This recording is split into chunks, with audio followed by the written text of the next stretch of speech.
Bismillahirrahmanirrahim. Assalamualaikum warahmatullahi wabarakatuh. Innal hamdalillah nahmaduhu wa nasta'inuhu wa nastaghfiruh wa na'udzu billahi min shururi anfusina wa min sayyiati a'malina. Man yahdihillahu fala mudilla lahu wa may yudlil fala hadiya lahu. Asyhadu an la ilaha illallah wahdahu la syarika lahu wa asyhadu anna Muhammadan abduhu wa rasuluh la nabiyya wa la rasula ba'da. Qala Allah Ta'ala fi kitabihil karim, a'udzu billahi minasyaitonir rajim. Ya ayyuhalladzina amanu taqullaha haqqa tuqatih wa la tamutunna illa wa antum muslimun. Wassalatu wassalamu ala nabiyil mursalin nabiyina Muhammadin sallallahu alaihi wasallam wa ala alihi wa ashabihi wa man tabi'ahu bi ihsanin ila yaumiddin, amma ba'd. Alhamdulillah, kita selalu bersyukur pada Allah Subhanahu wa taala. Di kesempatan pagi hari ini Allah Subhanahu wa taala masih menggerakkan daripada hati kita, Allah ringankan daripada langkah kaki kita untuk menjalankan daripada kewajiban kita, yaitu menjalankan daripada salat subuh dengan berjamaah, dan dilanjutkan alhamdulillah dengan majlisul ilm yang mana telah dikabarkan oleh Allah Subhanahu wa taala ataupun Rasulullah sallallahu alaihi wasallam akan keutamaan daripada sebuah majelis ilmu. Di antara daripada tentunya yang sepatutnya kemudian kita pegang teguh adalah belajar ilmu agama. Ya, mungkin meskipun dalam keadaan kita agak berat, ya barangkali waktu subuh yang biasanya dingin-dingin bisa digunakan untuk tidur, ini kemudian memaksakan diri untuk kemudian menjalankan ketaatan kepada Allah Subhanahu wa taala dengan belajar ilmu agama. Maka sejatinya lah ini adalah jalan mereka orang-orang mukmin yang sejati, dan juga tentunya jalan bagi mereka para pengingin surga, mereka yang mengharapkan surga Allah Subhanahu wa taala. Mereka melalui daripada hal-hal yang menyelimuti daripada surga itu sendiri. Karena Rasulullah sallallahu alaihi wasallam pernah bersabda, "Hujibatil jannah bil makarih wa hujibatin nar bisyahawat." Kata Rasulullah sallallahu alaihi wasallam bahwasanya surga itu diliputi dengan hal-hal yang tidak disukai oleh hawa nafsu. Ya, tidak disukai oleh hawa nafsu. Pagi-pagi enaknya masih di kamar, tiduran, selimutan, ini harus dipaksa untuk sholat subuh. Kemudian juga menghadiri majelis ilmu. Tidak nyaman, tidak disukai oleh hawa nafsu. Tapi inilah surga. Karena surga itu dikelilingi dengan hal-hal yang tidak disukai oleh hawa nafsu kita. Tidak boleh minum khamar, padahal khamar katanya enak ya, katanya. Tidak boleh makan babi dan seterusnya. Semua kita harus pegang, yaitu bahwasanya surga itu diliputi dengan hal-hal yang tidak disukai oleh hawa nafsu asalnya. Ya, harus seperti ini, harus seperti itu. Ya, harusnya bisa mendapatkan keuntungan yang besar dengan cara berbohong, tapi Islam melarang kita untuk berbohong. Karena berbohong itu bisa menjauhkan daripada seseorang itu dari surga Allah Subhanahu wa taala. Maka tentunya ini yang patut kemudian kita harus garis bawahi, dan tentunya kita butuh perjuangan di sana, yaitu apa? Bagi kita yang menginginkan surga itu tidak semudah yang mungkin kita pikirkan untuk didapatkan, tapi membutuhkan usaha melalui daripada hal-hal yang mengelilingi surga itu, yang mana kata Rasulullah SAW itu tidak disukai oleh hawa nafsu manusia. Tapi sebaliknya, wahujibatin nar bisyahawat, dan neraka itu dikelilingi dengan hal-hal yang disukai oleh syahwat kita, disukai oleh diri kita. Itulah neraka. Ya, pengen berzina. Kemudian kalau seorang itu melakukan zina, maka dia artinya masuk ke dalam lingkaran yang menyeliputi daripada neraka itu sendiri. Kalau sudah masuk, naudzubillah, bisa menyebabkan seorang itu kemudian terjerumus ke dalam neraka Allah Subhanahu wa taala.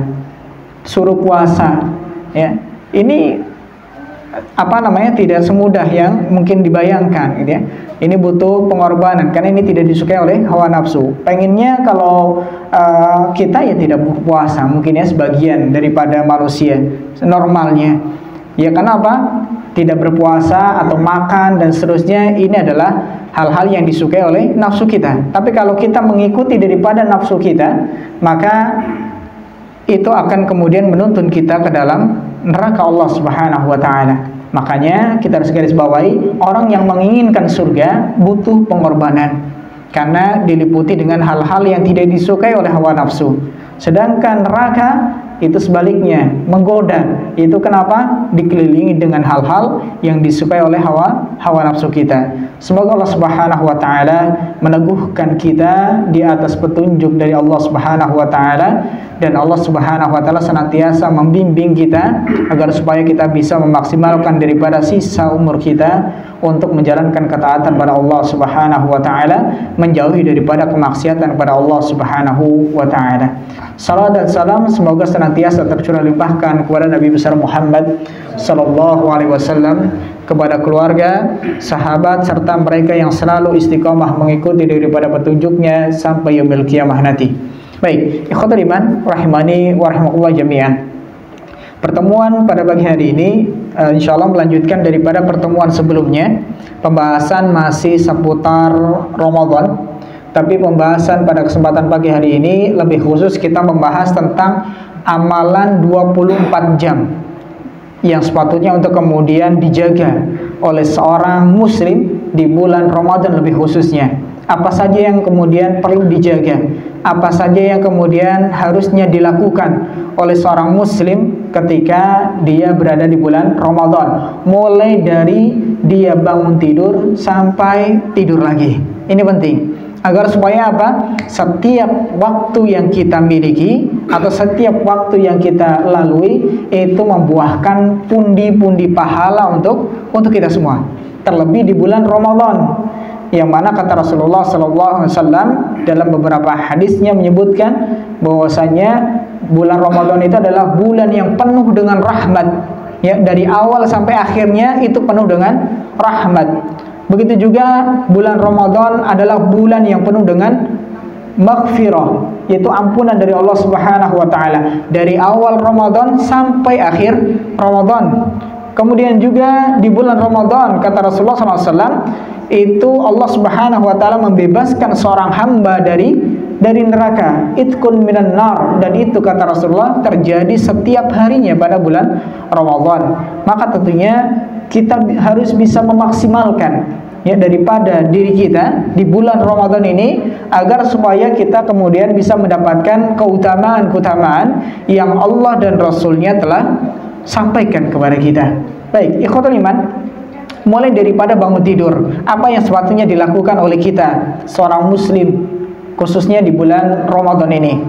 Pertama, ketika bangun tidur kita harus memperhatikan daripada adab-adab ketika bangun tidur.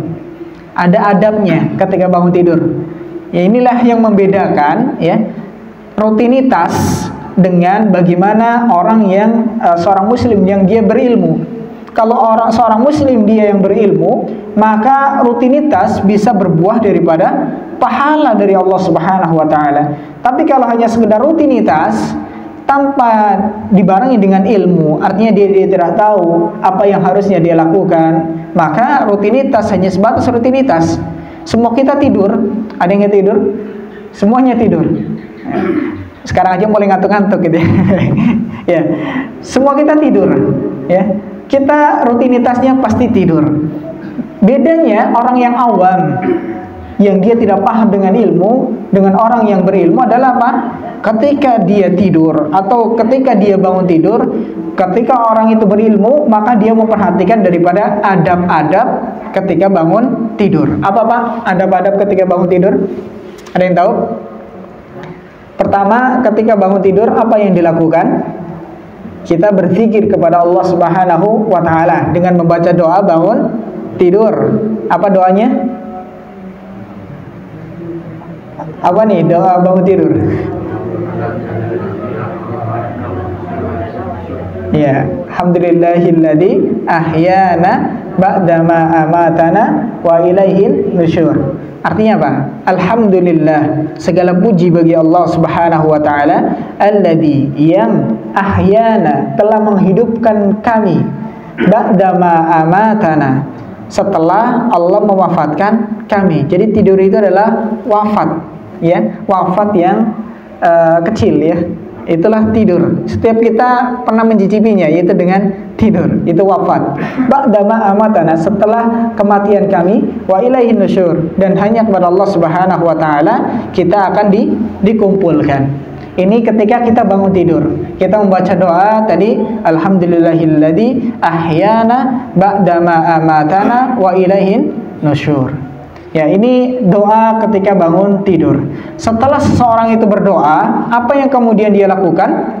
Biasanya yang paling rutin adalah apa? Menuju ke kamar mandi, ya. Habis bangun tidur biasanya langsung ke kamar mandi. Nah, ini ada etika dari Rasulullah SAW. Ketika bangun tidur, maka kata Rasulullah, jangan memasukkan tangan langsung ke air yang menggenang. Beda kalau misalkan keran gitu ya. Kalau air yang menggenang, misalkan nampung air di bak misalkan ya, itu tangan jangan langsung dimasukkan ke dalam bak, kata Rasulullah SAW. Kenapa? Fainahu la tadri aina yabitu yadahu, ya. Bahwasanya orang itu tidak tahu di mana tangannya itu tadi malam itu bermalam. Ya, tangan itu kalau tidur itu kan nggak tahu kemana-mana, ya. Mungkin garuk-garuk dan seterusnya gitu ya, ketek atau mungkin kemaluan dan seterusnya. Kenapa? Itu mungkin di situ tempat-tempat yang banyak kumannya. Dan ini disunahkan oleh Rasulullah SAW, jangan kemudian langsung dicelupkan, tapi apa? Dicuci terlebih dahulu tangannya, kemudian baru memasukkan tangan ke dalam air, itu dibolehkan. Ya, ini menjaga kebersihan. Islam itu menjaga kebersihan. Ada hadisnya. Gimana hadisnya, Pak? An-nadhafatu minal iman. Itu bukan hadis, ya. Itu bukan hadis dari Rasulullah SAW, tapi itu hanya kata-kata mutiara. Kalau dalam bahasa Arab disebut dengan mahfudhot, ya, kata-kata mutiara. An-nadhafatu minal iman, bukan hadis, ya. Jangan sampai salah. Yang dari hadis itu bunyinya gimana? At-tuhuru syatrul iman, ya. Bersuci itu adalah sebagian daripada keimanan. Adapun an-nadhafatu minal iman, kebersihan sebagian dari keimanan, itu namanya kata-kata mutiara. Dalam bahasa Arab namanya mahfudhot, ya, bukan hadis. Kalau kita sandarkan kepada Rasulullah, maka dusta atas nama Rasulullah SAW. Baik, setelah mencelupkan tangan, kemudian kita bersihkan, kemudian apa yang kita lakukan? Berwudu, ya. Biasanya berwudu. Baik, ini penting untuk kemudian dilakukan karena Rasulullah SAW pernah menyebutkan dalam hadis yang diriwayatkan oleh Imam Muslim, ya. Rasulullah SAW bersabda, ya'kidu syaitan ala qafiyati ra'si ahadikum idza huwa nama thalatha uqadin. Ya, ketika kita itu tidur, setan itu mengikat dengan 3 ikatan di tengkuk kita. Jadi tengkuk kita itu setan itu mengikat di situ 3 ikatan, kata Rasulullah SAW. Kemudian beliau menyebutkan, yadribu makana kulli 'uqdatin 'alaika lailun tawilun. Kemudian ketika ngikat di tengkuk kita, setan itu menitipkan pesan di situ, di setiap ikatan itu, apa itu? Malammu masih panjang, tidurlah. Ya, ini bisikan setan yang setan ikatkan di ikatannya, ya. Malammu masih panjang, tidur terus, ya. Tidurlah yang nyenyak. Inilah ikatan setan tadi. Kemudian farqud fa in istaiqadha fadzakarallaha in halat 'uqdatun. Ya, ketika dia bangun, ya, padahal sudah ditulis sama syaitan itu, yaitu malammu masih panjang, ya, tidur yang nyenyak, tapi dia bangun, ya. Maka kata Rasulullah SAW, ketika dia berzikir kepada Allah, dia mengingat Allah, in halat 'uqdah, akan terurai satu ikatan, ya. Wa in tawaddoa in halat 'uqdatun, ya. Ketika dia berwudu, ya, setelah tadi bangun kemudian dia berzikir kepada Allah, salah satunya dengan membaca doa tadi, ya, alhamdulillahilladzi ahyana ba'da ma amatana wa ilaihin nusyur. Kemudian orang itu berwudu, maka kata Rasulullah SAW, in halat 'uqdatun, maka akan terurai satu ikatan lagi. Tadi ada 3 ikatan, ya. Yang pertama hilang karena zikir. Yang kedua hilang karena berwudu. Kemudian di sini disebutkan Fa in shalla, ya, dan apabila seorang hamba itu kemudian sholat, habis berwudu kemudian melakukan sholat, ya, in halat uqdah, akan hilang juga satu ikatan. Jadi pertama zikir, ini yang menghilangkan tali ikatan syaitan, ya, di setiap tengkuk kita. Kemudian yang kedua apa? Berwudu. Kemudian setelah berwudu melakukan sholat, ya, 2 rakaat, maka akan terlepas 3 ikatan ini. Dan kata Rasulullah SAW, fa asbaha nasyitan thayyiban nafsi wa illa asbaha khabisan nafsi kaslanan, ya. Bahwasanya ketika orang itu melakukan hal-hal yang demikian, tadi zikir, kemudian wudu dan juga sholat, maka dirinya itu akan menjadi pribadi yang semangat pada hari itu, ya, semangat, bawaannya itu semangat hidupnya, ya. Ini ketika melakukan tadi adab-adab ketika bangun tidur. Maka kata Rasulullah SAW, dia akan berada di pagi harinya itu dalam keadaan semangat, dengan jiwa yang lapang, rasanya lega, ya, rasanya lega. Tapi di sebaliknya kata Rasulullah, wa illa, dan apabila tidak, asbaha khabisan nafs, dia akan menjadi daripada jiwa yang buruk, ya, kotor, kaslanun, itu apa? Dia juga malas. Jadi 3 hal ini kalau kita lakukan ketika bangun tidur, kita akan menjadi pribadi yang semangat, ya, entah itu mungkin dalam bekerja, dalam beribadah di hari itu kita akan semangat. Tapi sebaliknya, kalau kita tidak lakukan 3 hal ini, karena ada 3 ikatan syaitan tadi, itu bisa kemudian menyebabkan seorang hamba itu apa? Malas bawaannya. Ya, ini penting untuk memperhatikan daripada adab-adab ketika bangun tidur. Baik. Salat di sini apa? Yang dimaksud salat di sini yaitu salat-salat sunnah, ya. Belum masuk ke salat subuh, kecuali kalau bangunnya pas mepet subuh, ya. Kalau ini kan kita biasanya sebelum sahur, ya, bangun misalkan. Baik. Bisa misalkan di situ melakukan daripada salat tahajud. Boleh nggak, Pak, Bu, kalau sudah tarawih kemudian salat tahajud? Boleh atau tidak? Nah, sebagian ulama ada yang tidak membolehkan, ya, sebagian ulama ada yang tidak membolehkan karena mereka berdalil bahwasanya Rasulullah SAW itu tidak pernah melakukan demikian. Jadi Rasulullah itu ketika sudah masuk daripada bulan Ramadan, qiyamul lailnya itu diawalkan, itu salat tarawihnya diawalkan sampai pertengahan malam biasanya tarawihnya Rasulullah. Nah, setelah itu Rasulullah SAW tidur, dan ketika bangun tidur, ketika sahur itu Rasulullah SAW tidak melakukan sholat lagi. Ini ada ulama yang berdalil demikian. Tapi wallahu ta'ala alam, yang paling sahih, dan ini pendapat jumhur daripada ulama, yaitu bahwasanya dibolehkan seseorang itu untuk melakukan sholat tahajud. Misalkan bangun, ya, jam 3 misalkan, kemudian masih ada sisa setelah waktu sampai dengan sahur, kemudian dia ingin sholat tahajud, maka ini diperbolehkan. Yang tidak diperbolehkan apa?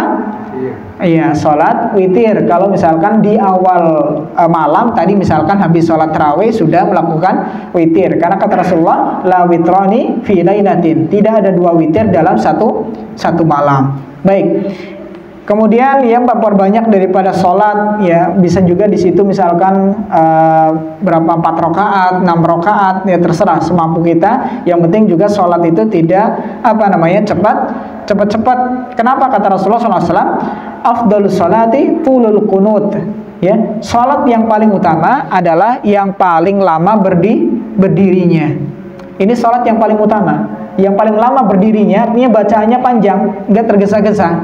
Maka ini kata Rasulullah adalah sholat yang paling terbaik, ya, paling terbaik. Baik, setelah kita bangun tidur, kemudian memperhatikan adab-adabnya, kemudian kita melakukan daripada sholat tahajud, ya. Kemudian setelah sholat, kita bisa menggunakan waktu untuk kemudian memperbanyak doa kepada Allah Subhanahu wa Ta'ala untuk setiap hajat-hajat kita. Jadi masih ada jeda waktu, misalkan kita bangun jam 2:30 atau jam 3, kemudian kita sholat berapa rakaat, masih ada jeda waktu. Kita bisa gunakan apa? Untuk memperbanyak doa. Kenapa? Karena di saat itu, di sepertiga malam terakhir, itu adalah waktu yang mustajab. Karena Rasulullah SAW menyebutkan dalam hadis riwayat Imam Bukhari, yanziru rabbuna tabaraka wa ta'ala kulla lailatin ila sama'id dunya hina yabqa sulusul lailil akhir yaqulu man yad'uni fa astajiba lahu wa man yas'aluni fa a'tiyahu wa man yastaghfiruni fa aghfir lahu. Kata Rasulullah SAW, Allah Subhanahu wa ta'ala, Tuhan kita, ya, itu turun ke langit dunia setiap sepertiga malam terakhir. Ini kata Rasulullah, ya. Allah turun ke langit dunia setiap sepertiga malam terakhir. Kemudian apa? Allah Subhanahu wa ta'ala akan mengatakan, man yad'uni fa astajiba lahu.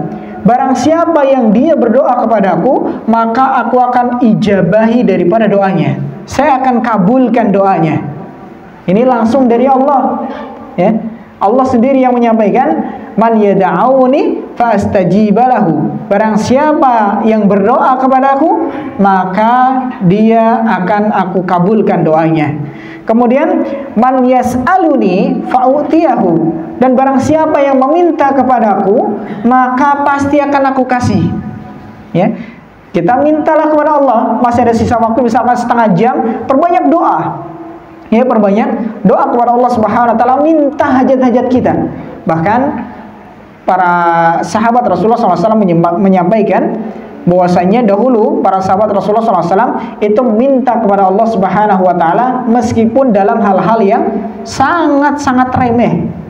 Bagaimana Rasulullah SAW juga menyebutkan hatta masalah minta daripada misalkan tali sendal, ya, ataupun misalkan garam di dapur. Ini disebutkan para ulama ataupun para pendahulu-pendahulu kita dari para sahabat, tabi'in dan juga tabi'in, mereka melakukannya. Minta kepada Allah, ya Allah minta sendal, ya Allah minta garam. Ini dilakukan oleh ulama-ulama kita, oleh para pendahulu-pendahulu kita. Kira-kira kurang ajar nggak Bu minta doa seperti Ibu? Misalkan garam, minta sendal kepada Allah, kurang ajar nggak? Enggak. Justru Allah Subhanahu wa ta'ala itu suka dengan hambanya yang terus merengek meminta kepada Allah Subhanahu wa ta'ala. Itu menunjukkan diri kita itu bergantung kepada Allah Subhanahu wa ta'ala, meskipun dalam hal-hal yang kecil. Bahkan para sahabat itu minta tali sendal itu kepada Allah. Ya, sebelum misalkan dia berusaha, ya, misalkan minta kepada yang manusia samanya, itu minta dulu kepada Allah.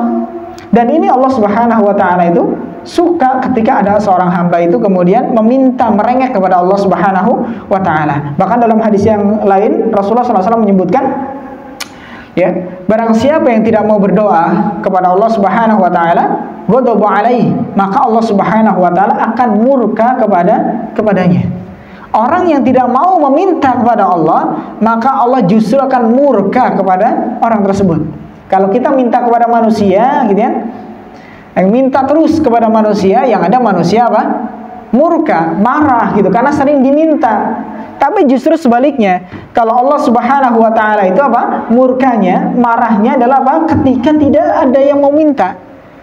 Ketika kita tidak mau minta kepada Allah Subhanahu wa ta'ala, maka Allah Subhanahu wa ta'ala itu akan murka kepada kita.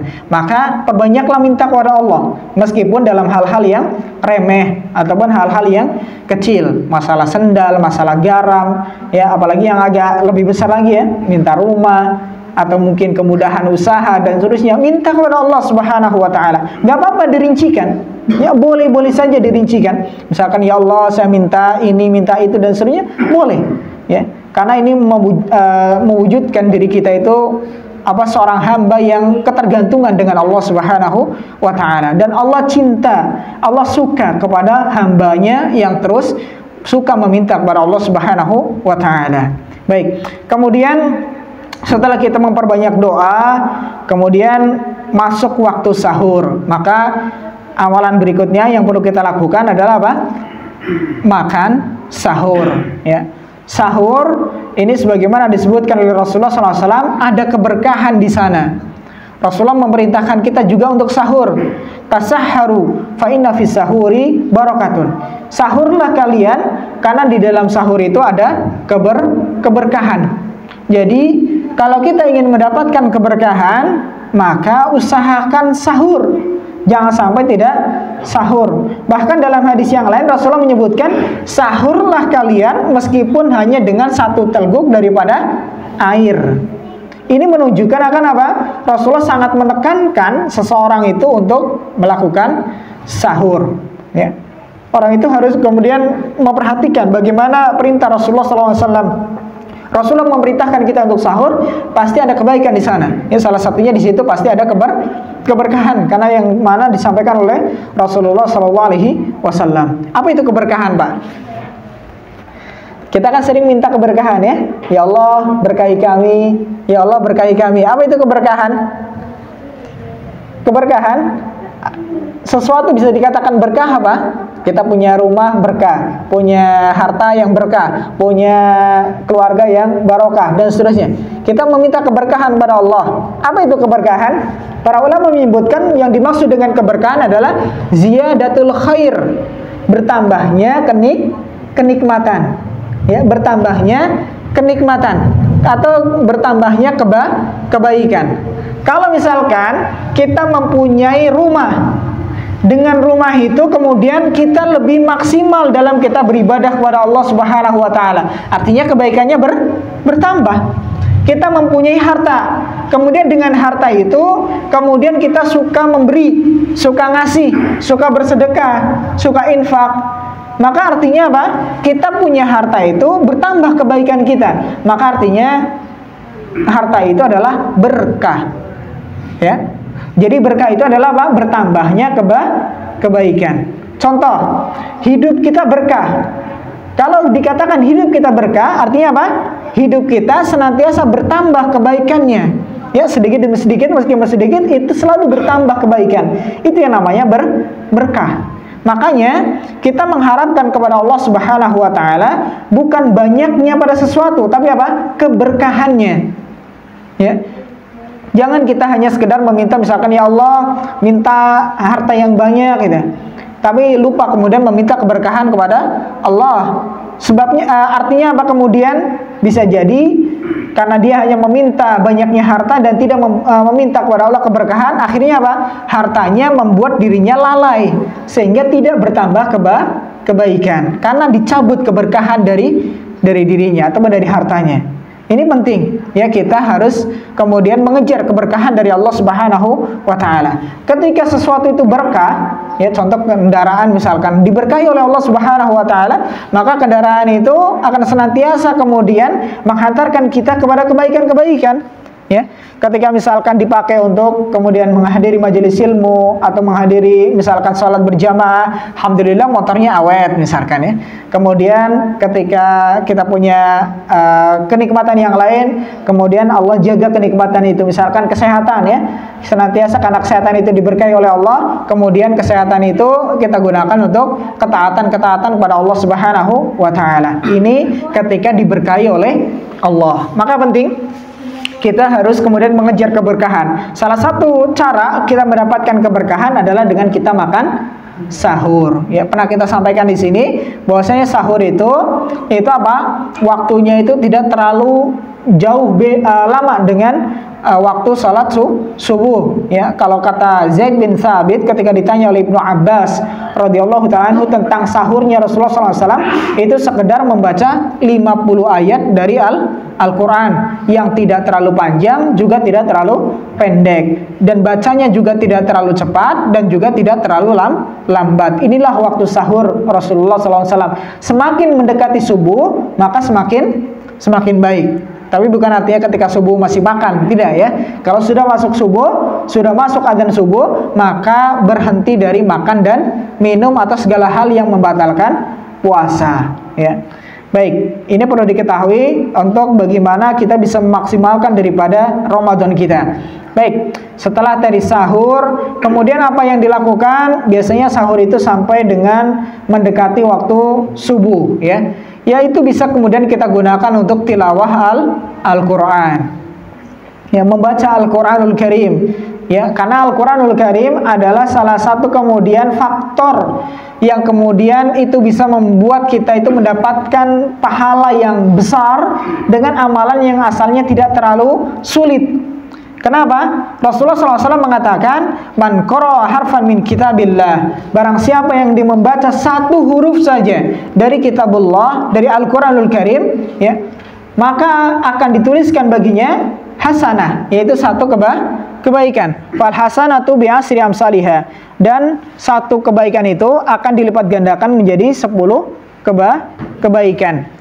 Dan kata Rasulullah SAW dalam hadis lain, itu dilipat gandakan sampai dengan 700 kali lipat.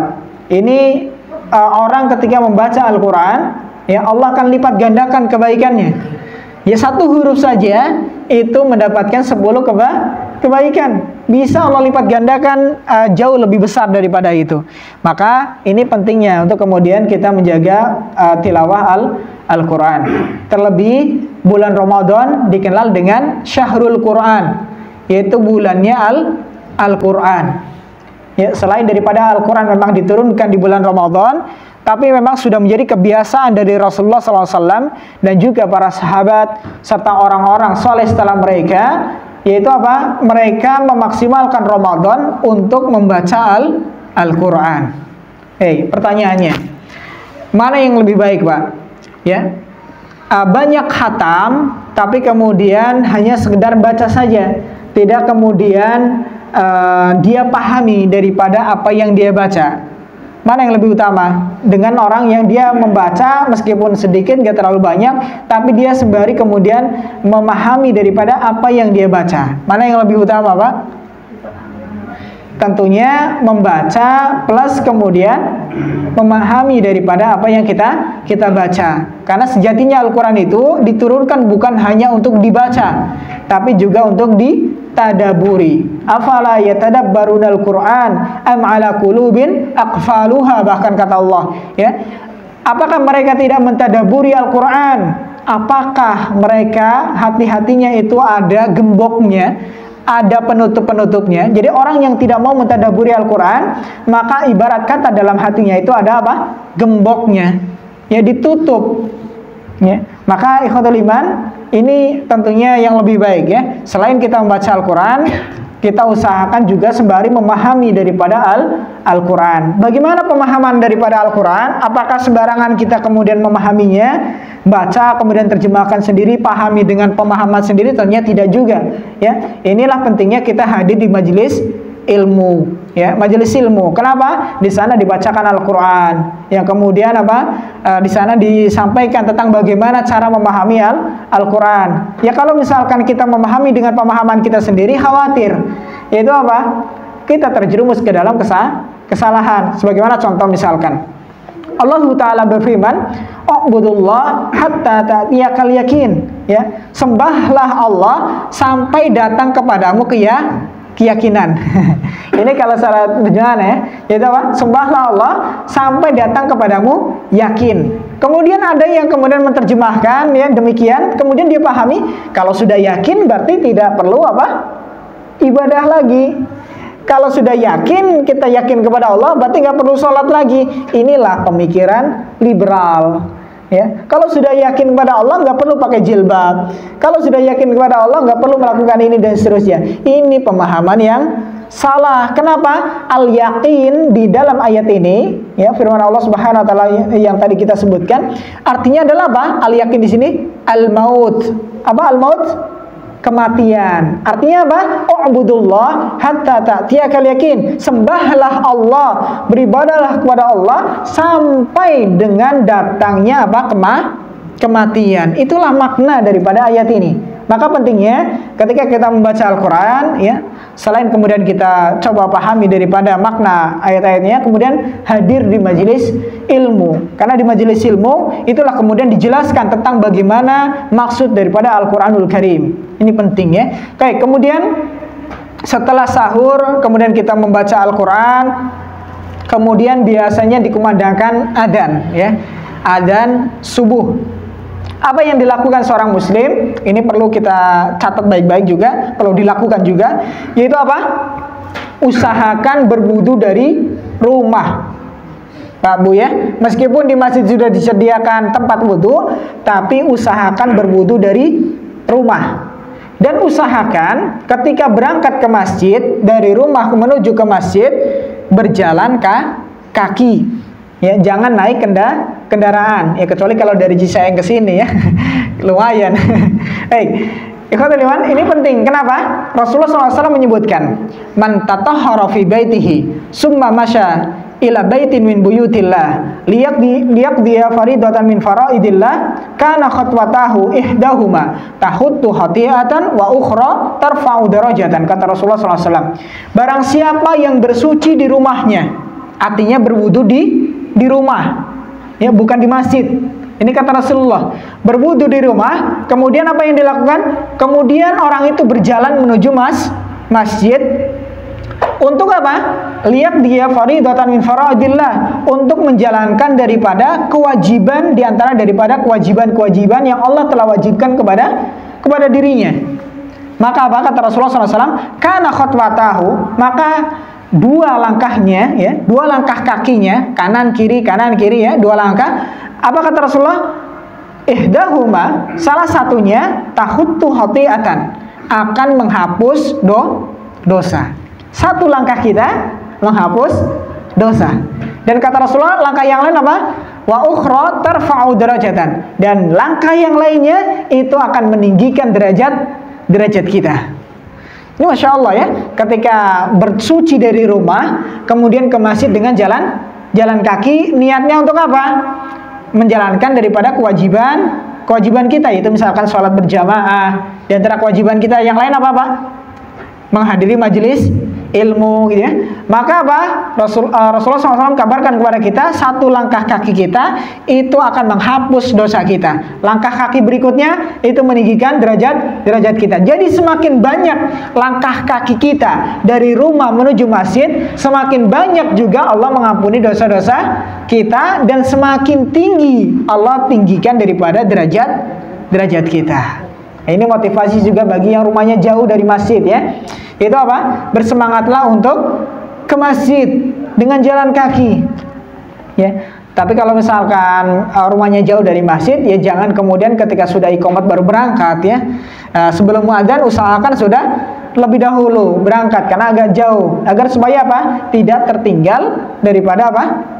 Takbiratul ihram daripada imam atau salat berjamaah. Ya, jangan sampai kemudian karena ingin mengejar keutamaan tadi langkah kaki, kemudian sudah jelas-jelas sudah iqamat, padahal ada motor atau ada sepeda yang itu bisa lebih cepat, tapi karena mengejar keutamaan langkah kaki, kemudian dia malah berjalan kaki sehingga dia terluput dari sesuatu yang wajib. Ini salah.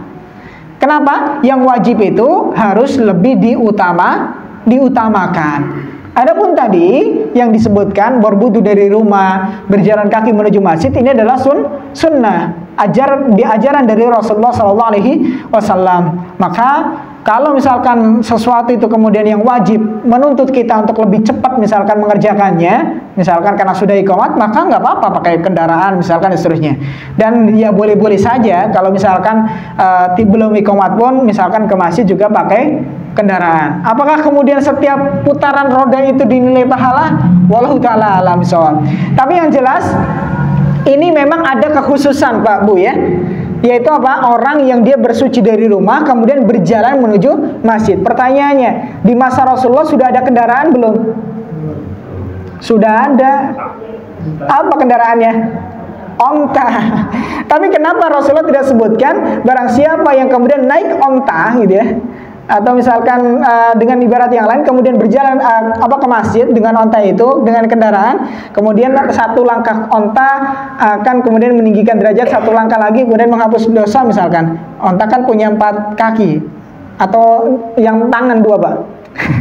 Ini punya kaki atau tangan? Baik, wallahu ta'ala alam. Tapi yang jelas di sini kita perlu ketahui, Rasulullah memberikan keutamaan khusus bagi mereka yang berjalan kaki menuju masjid. Pada masa Rasulullah sudah ada kendaraan, tapi tidak disebutkan keutamaan orang yang ke masjid dengan menggunakan kendaraan. Tapi wallahu ta'ala alam, kalau secara logika kita saja, setiap segala sesuatu yang kita gunakan untuk berbuat kebaikan, maka pasti bernilai pahala di sisi Allah Subhanahu wa ta'ala. Setiap segala sesuatu yang kita gunakan, misalkan pakaian kita, kemudian kendaraan kita, itu insya Allah akan bernilai pahala di sisi Allah Subhanahu wa Ta'ala. Tapi ada keutamaan khusus, dan ini hanya untuk mereka yang berjalan kaki menuju masjid, yaitu apa? Akan dihapus dosanya setiap satu langkahnya. Kemudian langkah berikutnya apa? Meninggikan derajat. Baik. Kemudian sambil kemudian berjalan kaki, ya, kalau kita mendengar azan atau misalkan kita sudah hadir atau sebelum azan, kemudian azan berkumandang, apa yang kita lakukan? Menjawab panggilan azan, yaitu kita dengan mengucapkan apa yang diucapkan oleh muadzin. Contoh misalkan muadzin mengucapkan Allahu Akbar, kita mengucapkan Allahu Akbar, Allahu Akbar, dan seterusnya, sebagaimana yang sering kita lakukan menjawab daripada panggilan adzan. Kemudian setelah kita menjawab panggilan adzan, apa yang kita lakukan, Pak? Berdoa, yaitu doa setelah adzan. Apa doanya? Allahumma rabb hadhihi da'wati tammah wassalatil qa'imah ati Muhammadanil wasilata wal fadilah wa ba'ashu maqaman mahmudan lilladzi wa'attah. Ya. Adapun tambahan innaka la tukhliful mi'ad, ini riwayatnya lemah, ya. Bahkan ada yang mengatakan ini tidak sahih dari Rasulullah SAW. Yang sahih itu adalah sampai apa? Wa'attah tadi, ya, sampai wa'attah. Ini doa ketika kita mendengar adzan, ya. Dan kata Rasulullah SAW, ketika seorang itu menjawab panggilan adzan, dia menirukan apa yang diucapkan oleh muadzin, kemudian dia membaca doa ini, maka kata Rasulullah SAW apa? Halat lahu syafaati yaumal qiyamah, dihalalkan baginya syafaatku nanti di hari kiamat. Ya, ini utamanya luar biasa, Pak. Gak lama ya kita ngikutin adzan, ya. Kemudian kita membaca doa.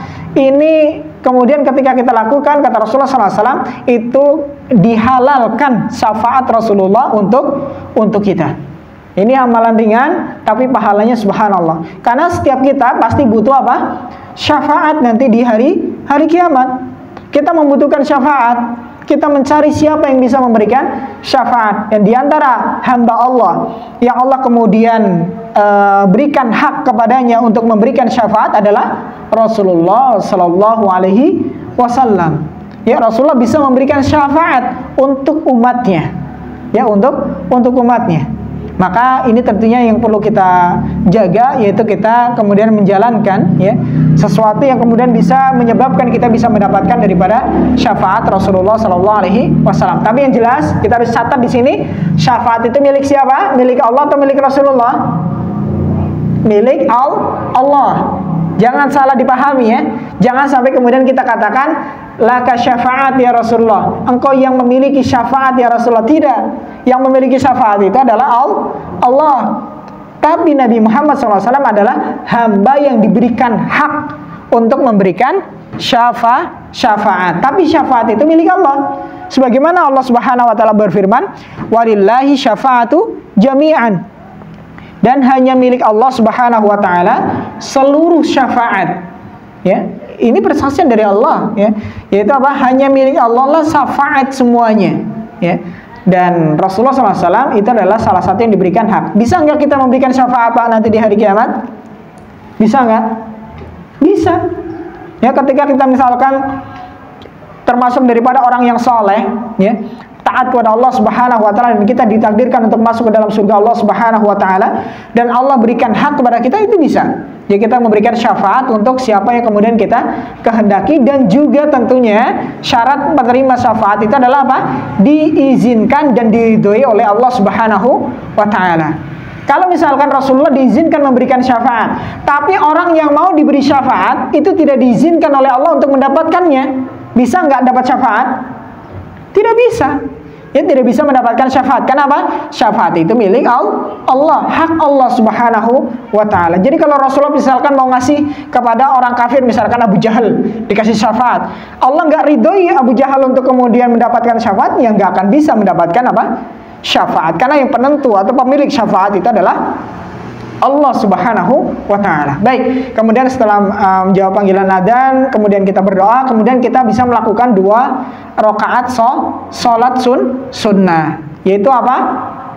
Bisa di situ misalkan karena kita habis berwudu, kemudian habis mendengar adzan, ya, antara adzan dan iqamah, kemudian pas juga waktu misalkan qobliyah subuh atau fajar, ya, sebelum fajar, maka bisa kemudian kita niatkan di situ sholat sunnah 2 rakaat apa sebelum fajar atau sebelum subuh. Secara otomatis sebenarnya kita sudah melakukan apa?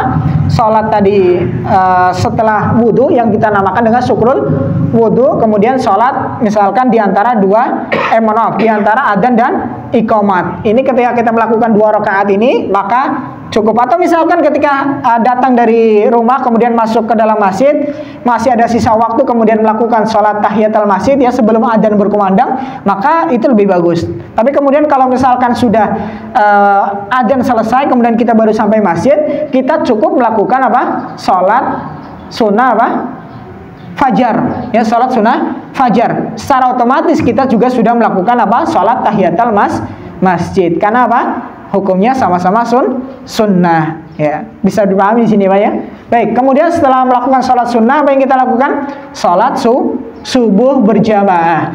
Kalau di sholat subuh juga kita harus perhatikan, ya, itu apa? Kita berlomba-lombalah untuk mencari shaf pertama. Dan kita ketahui sholat subuh itu memang berat, Pak, Bu. Karena Rasulullah mengatakan, laisa sholah, ya, tidak ada sholat asqalu alal munafik, yang itu lebih berat daripada untuk orang munafik, yaitu apa? Kecuali sholat subuh dan juga sholat isya. Kenapa ya berat? Dingin, ya, gelap-gelapan, ya, harus datang ke masjid. Ini berat. Tapi inilah kemudian yang membedakan kita dengan orang-orang munafik. Ya, makanya ada para ulama menjelaskan diantara daripada cara agar kita terhindar dari kemunafikan adalah apa? Dengan cara menjaga sholat subuh berjamaah. Ya, terus juga utamakan shaf awal, karena shaf awal itu adalah yang paling utama untuk laki-laki. Adapun yang perempuan paling utama adalah akhiruha, itu yang paling belakang. Ini kalau perempuan. Kalau laki-laki adalah yang paling depan. Yang paling buruk untuk shaf laki-laki adalah yang paling belakang. Kalau perempuan, yang paling buruk adalah yang paling depan, dan yang paling bagus adalah yang paling belakang, ya. Ya, tidak kemudian harus sholatnya di luar pintu, Pak, Bu, ya. Baik. Kemudian setelah sholat subuh berjamaah, apa yang kita lakukan? Bisa kita melakukan zikir pagi, ya, zikir pagi. Itu banyak yang sudah misalkan bertebaran, ya, ada buku-buku untuk zikir pagi petang. Itu bagus untuk kemudian digunakan. Atau misalkan seperti ini, ya, menghadiri majelis ilmu. Ini sama dengan zikir. Kemudian sampai dengan masuk waktu syuruk. Sebentar lagi, Pak, ya. Ya, masuk waktu syuruk, ya, artinya matahari itu sudah terbit, sudah setinggi daripada tombak. Dan kalau apa namanya, para ulama menyebutkan, ya, dari terbitnya matahari itu sekitar kurang lebih 10 atau 15 menit. Itulah waktu apa? Syuruk, ya. Maka disunahkan untuk kita untuk melakukan apa? Sholat 2 rakaat yang biasa sering dikenal di kalangan kaum muslimin adalah sholat syuruk, atau dalam istilah lain disebutkan adalah sholat duha di awal waktu, ya, sholat duha di awal waktu. Karena sebenarnya kalau syuruk itu memang sudah masuk waktu duha, tapi di awal, ya. Sedangkan sholat apa namanya duha yang sering kita pahami adalah dilakukan misalkan jam 10-an, jam 9-an. Inilah di tengah ataupun di akhir-akhir daripada waktu sholat duha. Baik. Ini kita disunahkan untuk melakukan sholat 2 rakaat, yaitu apa namanya ketika syuruk. Kenapa? Rasulullah SAW menyebutkan barang siapa yang sholat subuh berjamaah di masjid, yang kemudian dia tidak beranjak dari tempat sholatnya, dia tidak beranjak dari masjid, ya, dia memperbanyak zikir di situ, mengingat Allah Subhanahu wa taala, kemudian dia sholat 2 rakaat, maka baginya adalah pahala apa? Seperti halnya umroh yang sempurna. Ya, dalam riwayat yang lain seperti pahala haji dan umroh dengan sempurna, ya. Ini tentunya perlu kita jaga, ya. Oke, sebelum apa namanya masuk sholat syuruk juga tadi lupa, ya, antara adzan dan iqamah itu ada jeda waktu biasanya, itu bisa kita gunakan untuk memperbanyak apa? Doa. Kenapa? Doa antara adzan dan iqamah itu kata Rasulullah itu tidak tertolak, artinya mustajab. Maka perbanyak doa. Baik. Tadi kita sudah masuk kepada syuruk, ya, insyaallah. dalam hadis riwayat Imam Tabrani di sini ada yang menyebutkan kenapa disebut salat duha awal. Di sini disebutkan man shalla salata subhi fi masjidin jama'atin yasbutu fihi hatta yusalli subhata duha. Ya, barang siapa yang mengerjakan salat subuh dengan berjamaah di masjid lalu dia tetap diam di masjid sampai melaksanakan salat sunnah duha. Ya, awal duha. Ini dalam hadis yang lain, makanya tadi salat syuruk itu disebut dengan salat duha di awal waktu. Maka kata Rasulullah itu seperti haji dan umroh yang sempurna. Kemudian kalau setelah sholat syuruk kita kemudian di pertengahan duha, ya misalkan jam 9 atau jam 10-an, itu kita juga disunahkan untuk melakukan sholat duha, ya minimal 2 rakaat atau 4 rakaat. Ini banyak sekali keutamaannya. Salah satunya itu bisa menjadi apa? Sedekah bagi setiap daripada sendi-sendi kita, dan juga apa? Kata Rasulullah SAW, sholat duha itu mencukupi diri kita pada siang harinya. Jadi kalau kita sholat duha 2 rakaat itu mencukupi kita. Artinya apa? Kita akan dijaga daripada mara bahaya, ya, kemudian dilancarkan daripada usahanya dan seterusnya. Inilah sholat duha. Baik, kemudian setelah sholat duha, yaitu apa? Kita disunahkan juga untuk bekerja seperti biasa. Ya, puasa itu tidak disunahkan untuk malas-malesan, tapi apa? Disunahkan tetap untuk apa? Bekerja seperti biasa. Dan pekerjaan yang paling baik kata Rasulullah SAW, amalu biyadihi, yaitu pekerjaan yang dilakukan dengan tangannya sendiri. Yaitu artinya misalkan berdagang, ya, atau mungkin buat sesuatu dan seterusnya. Artinya dengan jeripayah sendiri. Itulah usaha ataupun pekerjaan yang terbaik. Kemudian setelah melakukan itu, sebelum masuk waktu duhur, kita disunahkan untuk qailulah. Qailulah itu artinya apa, Pak?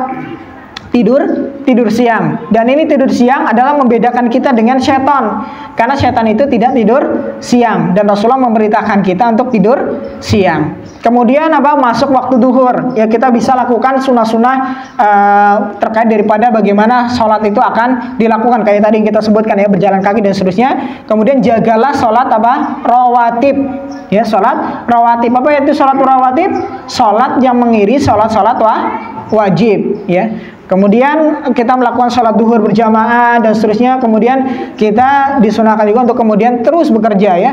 Ya, kalau ini sekedarnya kita bekerja, kemudian sampai masuk asar dan seterusnya sama kita lakukan. Ya, kemudian di sore hari kita disunahkan untuk apa? Membaca zikir petang. Kalau di pagi tadi kita baca zikir pagi, sorenya kita baca zikir petang. Sebagaimana Allah dan Rasulullah SAW telah memerintahkan kita untuk itu. Rasulullah mencontohkan kita untuk melakukan demikian. Ya, kemudian sambil menunggu waktu berbuka puasa, ini juga disunahkan para laki-laki membantu pekerjaan apa? Istri dapur di rumah. Karena Rasulullah SAW apa? Dikabarkan oleh Aisyah, karena Rasulullah SAW ya fi mihnati ahli, bahwasanya Rasulullah itu sering membantu pekerjaan rumah. Idza iqamatis shalah, ya. Kemudian ketika telah dikumandangkan daripada salat, artinya panggilan untuk salat, kemudian beliau salat. Ini kebiasaan Rasulullah. Ya, misalkan menyediakan buka puasa, bantu istri gitu, ya. Ya, kalau misalkan tidak capek. Tapi kalau misalkan suami capek habis pulang kerja, ya istri juga harus pengertian gitu, ya.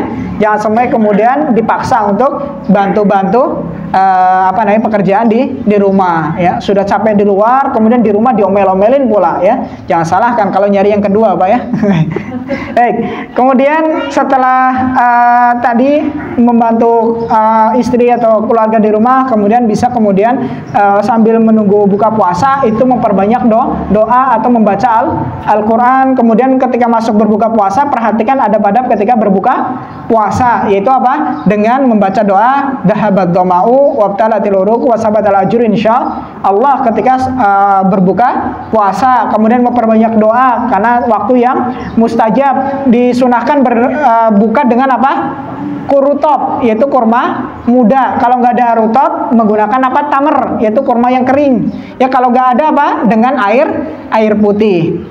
Kemudian setelah kita berbuka puasa, kemudian kita melakukan salat maghrib dan seterusnya, ya. Jangan lupa untuk kemudian berbanyak doa juga. Kemudian apa? Salat isya, dan kita melakukan salat tarawih, ya. Dan usahakan salat tarawih itu sampai selesai bersama dengan imam. Boleh nggak sholat tarawih di rumah, Pak Abu? Boleh. Tapi apa? Kalau sholat tarawihnya di rumah, artinya tidak bersama dengan imam, dia tidak mendapatkan keutamaan sholat semalam suntuk. Karena kata Rasulullah SAW, man sholat ma'al imam hatta yansharif. Barang siapa yang sholat bersama imam sampai imam itu selesai, maka kata Rasulullah SAW, karena qiyamil lail kullah, bahwasanya dia seperti halnya sholat semalam suntuk. Ini pernah terjadi pada masa Rasulullah ketika sholat tarawih itu Rasulullah itu sampai sampai pertengahan malam, dan para sahabat minta agar supaya sholat tarawih itu dilanjut sampai akhir malam. Maka kata Rasulullah, barang siapa yang sholat bersama dengan imam sampai selesai, maka dia seperti sholat semalam suntuk. Ya, ini penting. Ada yang kemudian kebiasaan misalkan sholat tarawih bersama imam, ketika sholat witir itu sholatnya di rumah atau nanti di akhir malam, ini kurang tepat. Ya, kenapa? Dia terluput dari pahala sholat semalam suntuk. Ya, kemudian apa? Ketika sholat witir sholat tarawih sudah selesai, sholat witir, kemudian apa? Lakukan tidur, ya, disegerakan tidurnya, karena Rasulullah SAW menyebutkan ketika sholat sudah selesai, ya, sholat isya atau sholat witir, kemudian sholat tarawih, ya, beliau itu tidak suka untuk begadang, tidak suka untuk berbicara setelah isya. Beliau mau menyegerakan tidur, ya, agar supaya bisa bangun di sepertiga malam terakhir. Ya, kemudian perhatikanlah adab-adab ketika kita ingin tidur. Ya, dengan kita membaca apa ketika mau tidur, Pak?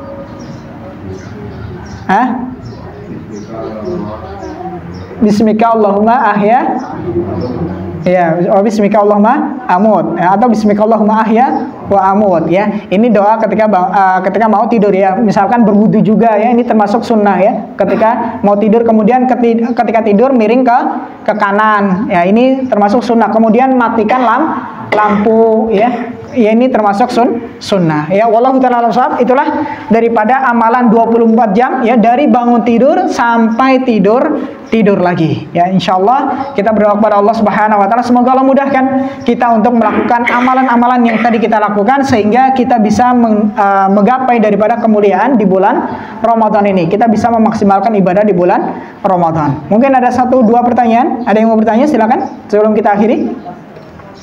Ada? Dari ibu ada pertanyaan? Tidak ada? Baik, insya Allah sudah cukup jelas, ya.